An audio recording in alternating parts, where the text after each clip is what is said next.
Ces discussions ont une valeur symbolique. Elles ont une valeur politique, en particulier en temps de crise entre Budapest et Bruxelles, et elles ont une valeur bilatérale très importante. Le monde ne va pas s'arrêter à cause des sanctions européennes contre la Russie.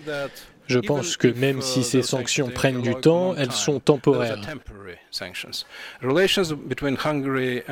Les relations entre la Russie et la Hongrie sont des relations de longue date et elles continueront indépendamment de la politique de l'Union européenne envers la Russie. Donc je pense que M. Orbán choisit la stratégie plutôt que les tactiques. Les sanctions sont des tactiques. La stratégie est une relation sur le long terme entre Budapest et Moscou. C'est pour ça que je crois qu'il est venu à Moscou cette fois.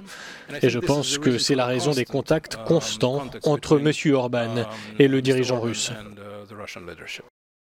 La Russie a une politique qui consiste à maintenir de bonnes relations bilatérales avec les membres de l'Union européenne qui sont intéressés par ces relations. La Hongrie n'est pas une exception. La Hongrie a été notre allié au temps de l'Union soviétique et un partenaire de longue date.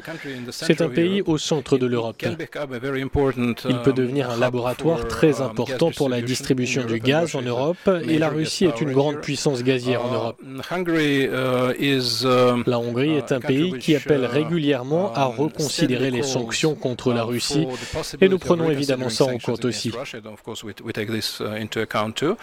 Donc oui, la Hongrie est importante, mais j'aimerais dire qu'il y a d'autres pays avec lesquels nous avons des relations bilatérales positives, même en ces temps de crise, dans nos relations avec l'Union européenne.